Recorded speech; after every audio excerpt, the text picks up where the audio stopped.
Visayas, welcome sa pagpangalagad sa Aksyon Balita Evening Edition. Karon nga adlaw Miyerkules, Nobyembre 30, tuig 2022. Makitan kita live sa mon official Facebook page kag sa YouTube channel ang Aksyon Radyo Bacolod. Kag mabatian pa sa www.aksyonradyobacolod.com.ph. Ang YouTube balita, Aksyon and Defensor Lisay. Kag karon sa atong mga headliners, una sa mga balita lokal. Regulasyon sa mga ambulant vendors ginumpisahan na sa Bacolod, LGU. Programa nga pabalay sa Binitias sa Administration, target maumpisahan sa masunod nga tuig. Sa mga nagapanguna nga balita nasyonal, DA, temporaryo ginban ang poultry products halin sa Japan, Hungary kag California tungod sa pamahog sang bird flu. Samtang COMELEC, gintalana ang voters registration sa Disyembre 12, tubtob Enero 31, 2023. Una sa balita, una sa aksyon.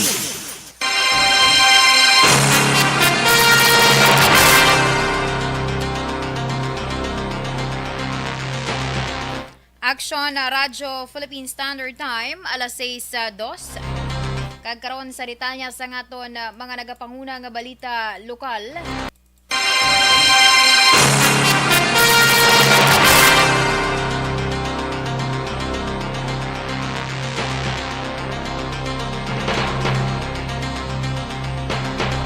Nag-umpisa na ang syudad sa Bacolod sa pagrehistro kung paglista sa mga ambulant vendor matapos aprubahan sa final reading ang ordinansa nga nag-regulate sa sining nga sektor. Sunod kay Councilor Celia Flor, ang chair sa Committee on Market kag authors ng ordinansa, ang mga ambulant vendor dapat marehistro para ma-regulate kag ma-comply sa nagakaigo nga permit kangay isang special permit kag may health card. Dugang pa ni Flor prioridad sa ang mga residente sa syudad sa Bacolod kag gina-require sila nga mag-submiter sa COMELEC registration. Ginihemplo ni Flor na ang nag-viral nga ulod nga fried chicken nga mabudlay malocate bangod wala sang may manugid. Suno kay Flor, ang ambulant vendor dapat may ID, ang ilang nga food cart, ang pagabutangan man sang sticker. Ang pag-regulate sa mga ambulant vendor kabahin man sa pagsinapos ng local market committee sa Biyernes nga adlaw sa Disyembre 1. Gasugod na kita sang rehistro, gasugod kita listing sa mga vendors, kag dapat marehistro sila. Because hindi natin sila ma-regulate kung hindi sila registered, and they should comply with the permits, with the necessary requirements.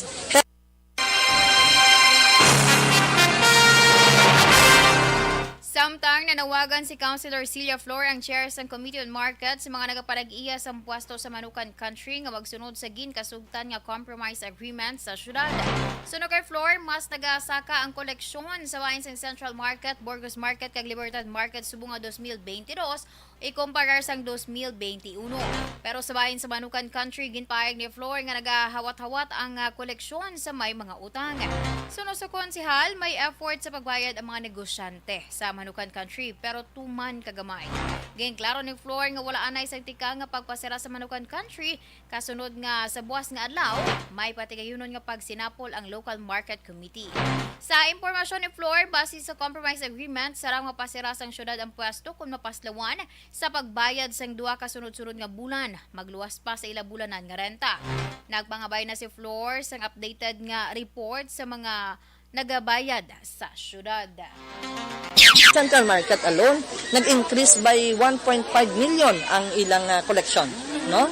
As against balasang previous nga 2021 kag up to subong nga 2022 nga the same dates, no? So amo man ang South Public Market nga Libertad kag ang North Public Market nga Burgos. So ang Manukan na nang ginahulat nakon, ti daw gahawat-hawat man sila, hawat-hawat man ang kita. Ang duga nga palayag ni Bacolod City Councilor Celia Flor.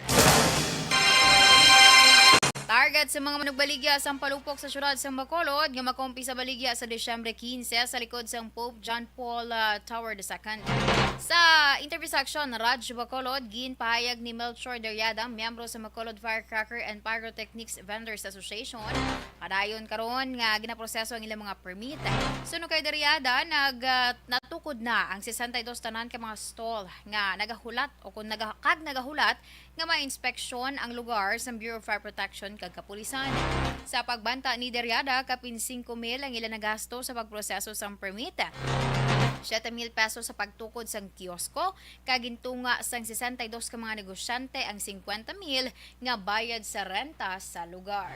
Kaya nga mo ni permit sa buong under process pa na. Pero natagaan na kami sa region, sang OP. Tapos, ang amon nga, ng special permit, ara naman sa NGC.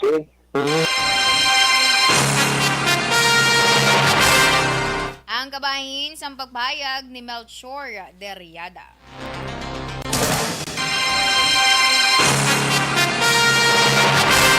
Samtang, ginapangabayan ni Councilor Jude Tadeo Saison sa publiko nga i-avail ang 20% discount sa tiyon nga magbayad advance ng real property tax o kun RPT para sa 2023 subong nga bulan sang Desyembre.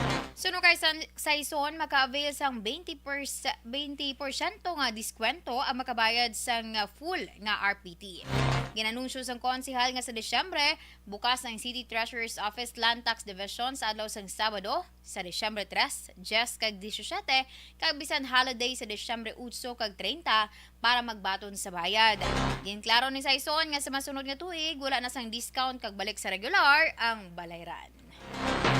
Kaya nag-campaign ka no, for early payments. Kaya kung mag-early ang payment, gusto lang tax, may less ka 20% no, sa imo balayran for early payments. Ang kabahin sa pagpahayag ni Councilor Jude Tadeo Saison. 100% na nga mampisahan sa pagpatukod ang ginaduso nga pabalay sang administrasyon ni Bacolod Mayor Albi Benita sa masunod nga tuig. Ini matapos nakapermahan ay nasang Memorandum of Agreement kon MOA si Benita sa kaupod ang Tiglikom sang Department of Human Settlements and Urban Development o kon DHSUD nga si Jose Rezalino Acuzar kag Chief Executive Officer sang Pag-ibig nga si Marilyn Acosta. Sa interview section hotline ginpahayag ni Bacolod Councilor kag Committee on Ways and Means Urban Poor and Housing and Resettlement and Trade and Commerce Chairman Vladimir Gonzales nga 10 bilyones pesos ang ginpain nga pondo para sa pabalay. Suno kay Gonzales, masunod nga tuig umpisahan na ang konstruksyon sang 10,000 ka mga housing units. Kag sunod pa diri ang pabalay sa lokal nga gobyerno sa Bacolod pagatungaon sa 3 ka bracket. Depende sa masanangan bayaran sa mga informal settlers families.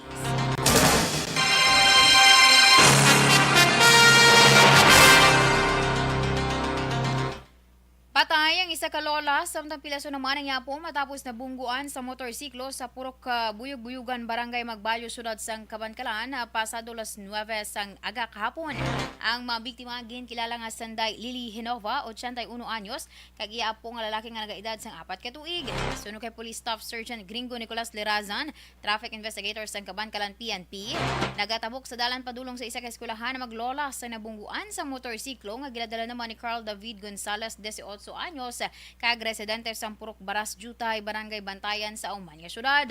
Palayag ni Lerazan, bangon sa dulhugon ng dalan, nagdasig man ang dalagan sa motorsiklo ni Gonzales, kag wala gilayon makita nga may nagatabok, bangod nga kurbadahon ang lugar kung sa diin nagluntad ang aksidente. Napatay si Hinova, kag padayon niya ginabulong sa hospital ang iyang apo. Samtang, priso naman sa custodial facility sa Kabankalan PNP si Gonzales. Una sa balita, una sa aksyon. Aksyon Radio Philippine Standard Time, last days Jess, detalye sa nga itong mga nagapanguna nga balita national pagkatapos lamang sa mga ini. Ang hindi nga ba? Pag-champion ang ginamit mo, may pagkakataon kang maging milyonaryo.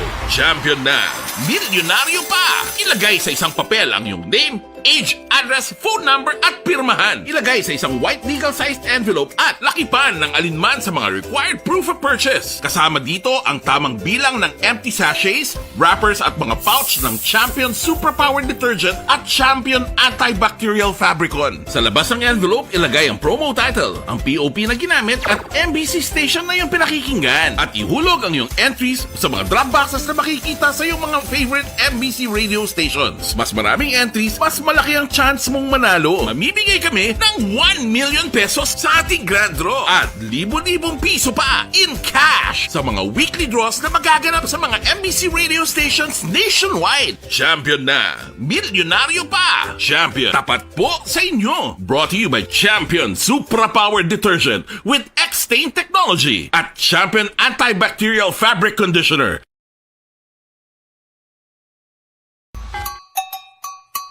Puwerte nga ability! Kasaysayan nga gipadala sang atong mga tagpalamati sa matag adlaw nga pagpangabuhi. Suno sa ila abilidad kag kun anuman nga mga diskarte nga mabuhi, maayo man o kun hindi. Ang tawo may abilidad. Kung imo inisaksihan kag panilagan ang ability, duna kag yara nga daan sa halos tanan. Kung ano man ang imo abilidad o kung diskarte sa kabuhi, magpamati sini nga palatuntunan kay mahimo ang imo abilidad kag diskarte, hindi na makapaayo sa sinuman kag inihalit na nga imo pagahinulsulan. Puwerte nga ability, kada hapon pagkatapos ng drama, timbangan sang katarungan.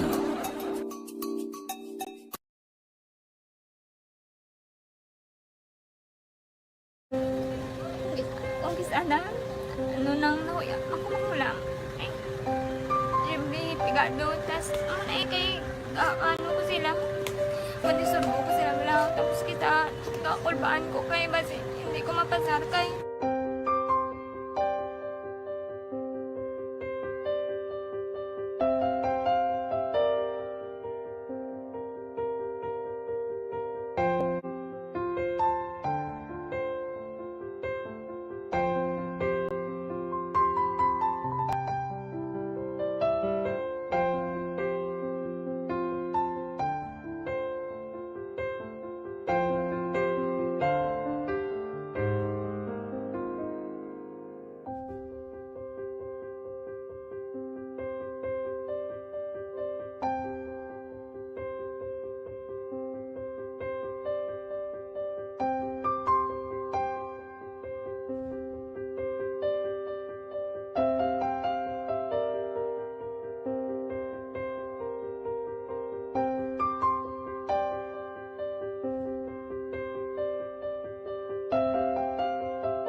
Sa kaalam yaya, garantisado gi ko 100%. Pero ang kapigaduhon, ang maginanggaduso nga do, hindi yagin matuman ang handog niya. Pero permedi siya, gaano sa Ang inyo? permit siya, kaya hinablos ko siya. Pero Oo. bali, hindi man ko kabulig siya financially. Tisa mo na lang nga paagi, kagisa, kung kisa ang bibi, kung magdunganay kami sa motor, sa complete, gamay lang nga bagay. Gawlam sa kano sa imo cellphone, sa imo Nahulam sa cellphone ko. Pero kung kisa, hindi ko mamapulam. Kami hinablos man ko ba online man. Oo. Ikinanglan niya man ang cellphone. Kung kisa ga complex sila nga duwa. But so, ikaw nagpadala sang message Oo, para sa ako ano. nagpadala sang Kasi wala message. man siya magamit, no? Mm. Pero sang last time, ginabantayan nyo gidman ang result na. Oo, pero may kuya ga monitor sa result kami si mama kasi si papa si buong ko. Bantayan niyo da kung kapang laba ko, bantayan niyo gidayang ang babatian yung kung nadala kami ko kunwari sang nag-confirm na sa akon nga kung ano address ko.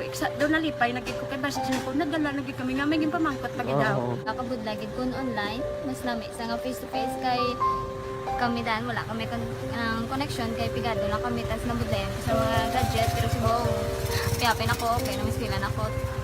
Okay, tapos kagid. Gusto ko makatapos sa eskwela. Biskaan may COVID pa tapos ulit. Tapos sa mga skila. Last time, ang na do medyo emotional ka kay gaabal mo gapanghulam ka lang phone. Anong gakatabo kung maghulam ka lang, ano, kung magklase di?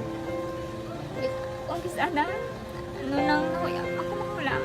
Eh, siyempre, pigado, tas, kay, ano ko sila, manisurbo ko sila lang, tapos kita, kakulbaan ko kay, basi, hindi ko mapasar kay, wala ko hindi ko permi makamit, tapos, kakulbaan ko permi kung mag-test kay may time limit, tapos, ang connection pa dan permi sa akon, kag hindi ko masyado makita, kay, isa, blurred man ang cellphone niya, kung ang ginagamit ko siya, wala sa kakulbaan ko permi, kasi hindi mo ko mandala sa tab, siyempre kay, isang bigado na, basta kung nandala lang ko sa tab, happy na ako. Minising sa high school honors student ka. Yes. Ano kang hatap ang... What? Ikaw ginang valedictorian. Pa-message ko sa mga pigado na hindi ka mo mawadan sang paglaong kag always kamo pray kay God nga may nga mga tawag nga mabulig sa inyo. Biskan pigado lang kamo ko. Hindi nyo git pag-underestimate ang inyong self. Nga biskan pigado lang kamo mo silingon hindi na kamo ka pagkatapos sa eskwela. Do ang pagkapigado hindi na sa rason para makauntat kamo sa mga eskwela damo kaya paraan kag kung magsalig lang kamo kag sige-sige lang kamo pray kay God may madamo kaya nga tao nga mabulig sa inyo.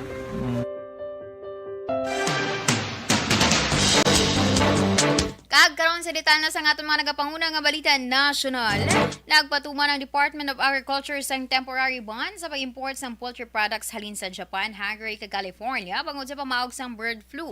Inang base sa DA Memorandum Orders number 69, 70 and 71 nga aprobado ni Undersecretary Domingo Panganiban. Base sa mga mando ginadilian ang pag-import sang domestic wild birds kag ila produkto kang isang poultry meat, day-old chicks, eggs kag semen gikan sa nasambit nga mga pungsod. Ginsuspend man sang DA ang processing kag evaluation sang application kag issuean sang sanitary kag phytosanitary import clearance sa nasambit nga mga produkto.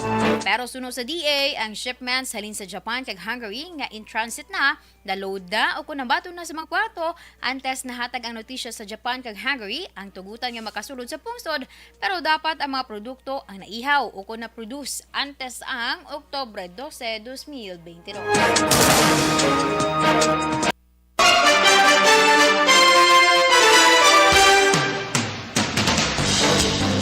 Mag-aumpisa ang voter registration para sa barangay kag Sangguniang Kabataan Election na kun BSKE sa Desyembre 12, 2022. Ginpahayag sa Commission on Election na kun COMELEC, bagalawig ang rehistrasyon tubto Enero 31, 2023. Sunod sa COMELEC, pwede makapadulong ang maparehistro sa Office of the Election Officer o kon sa mga satellite registration sites sa ilatag sa kalugar halin Lunes tubtob Sabado, las 8 sang aga tubtob las 5 sang hapon. Payag pa ni COMELEC Chairman George Garcia ilabatuno ng mga registration applications sa first-time SK election voters kag mga regular voters, transfer of voter registration record, reactivation of voting status, kag correction or changes of entries in the voter registration record. Samtang madayon ang Register Anywhere project o kung RAP pilot testing activity masunod ng bulan. Agdugang pa ni Garcia nga sunod kay COMELEC spokesperson Rex Lodianco, pati gayunon ang RAP pilot testing kada Sabado kag Domingo halin Disyembre 17 tubtob Enero 22, 2023.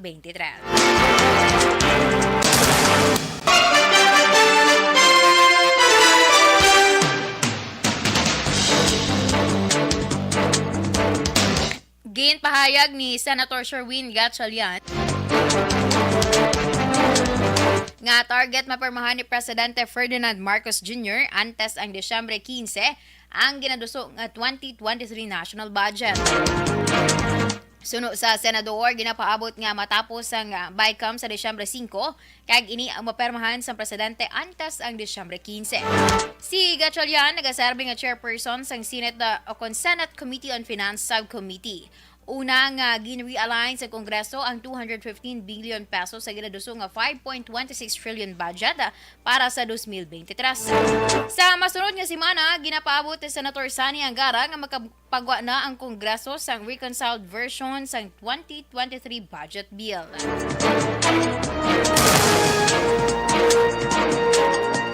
Nagpatigayon sa nga rally ang nagkalain-lain nga grupo kadungan sa Bonifacio Day. Agud di protesta ang epekto sa cost of living crisis. Sunog kay bagong alyansang Makabayan ug Bayan Secretary General Renato Reyes Jr. Nagaupo ang ila grupo sa mga Pinoy workers nga nagapanawagan sa nagakaigo nga pagpasaka sa sweldo kag pag-akto sa gobyerno sa nagasaka nga presyo sa mga baraklon. Nanawagan man si Reyes sa kay Presidente Ferdinand Marcos Jr. nga magpagwa sa public statement angod sa panawagan nga pagpasaka sa sweldo sa mga empleyado.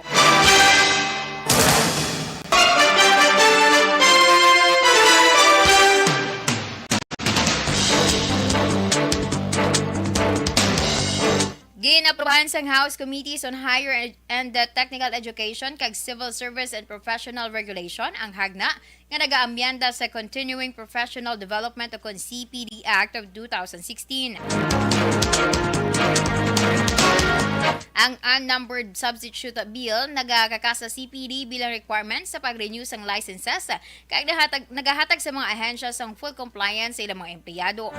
Nagahatag man ini sang libre o kung barato nga seminars sa government departments, agencies kag private companies para sa tanan agud makakuha sang CPD units subong man sang mandatory paid leave.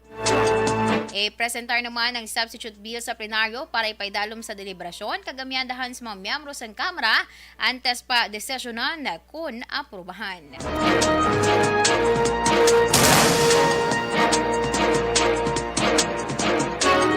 Gintala na sa Disyembre 12, ipagawa ang Implementing Rules and Regulations sa IRR sa SIM Registration Act. Kag maga-epekto ang layi sa Disyembre 27. Ang National Telecommunications Commission kon NTC ang nag-draft sang IRR kag nag-schedule sang public hearing sa Disyembre 5. Sa idalom sang IRR, ang SIM card user mahimo magparehistro sa iyang numero sa sulod sang 6 ka bulan kag pwede mapalawig sang dugang nga 4 ka bulan apang automatiko ini nga ma-deactivate kung ang SIM card wala na rehistro sa gintalana nga period. Suno pa sa NTC, may pinalidad sa sinuman o kung ang sinuman nga maghatag sang sala nga impormasyon sa patigayunon nga registration. Ginpahayag ni NTC Deputy Commissioner John Paulo Salmahan nga pagkapriso halin o kung halin-anom ka bulan tubtuba duha ka tuig o kung pinalidad nga hindi magnubo sa 100,000 pesos ang pag-atubangon sang nakahimo sang sala.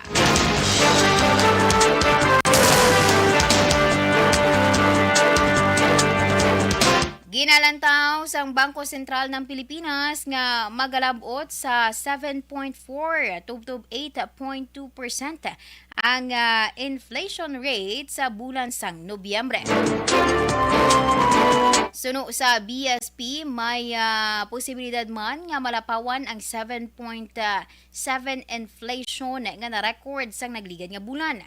Samtang, ginasaligan nga magapabili naman nga mas mataas sa duha, tubtuba 4% ang target range sang gobyerno ang Consumer Price Index. Ginaangot naman sa mahal nga balayran sa elektrisidad kag agricultural commodities tungod sa Bagyo Paeng ang ginapaabot na pagsaka sang inflation.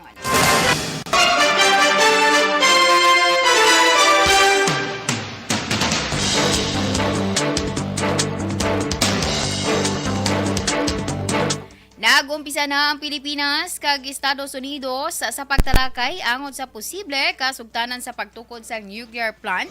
Pero pahayag sa Philippine Nuclear Research Institute nga bukas pa sila sa pagpakigsugilanon sa iban pang mga nasyon.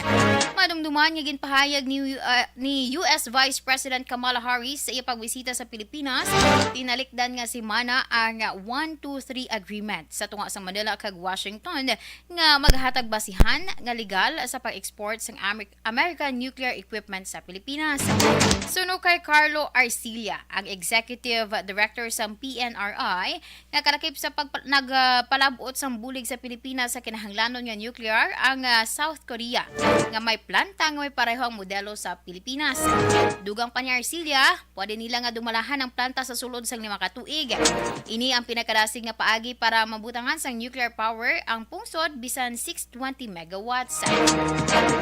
Pila sa mga ginatanaw nga opsyon sang gobyerno amo ang France, China kag Japan nga madugay na nga nagagamit sang nuclear energy. Sa balita, sa aksyon! Aksyon Radio Philippine Standard Time, las 6:25, inyo ginpamatian ang kabugusan nga detalye sa aton mga tipon nga mga balita. Dili lamang sa Aksyon Balita Evening Edition karon nga adlaw Miyerkules sa Nobyembre 30 tuig 2022. Sa liwat ang yutag balita, Aksyon and Defensor Lisay. Una sa balita, una sa Aksyon, sa Bacolod, Aksyon Radio.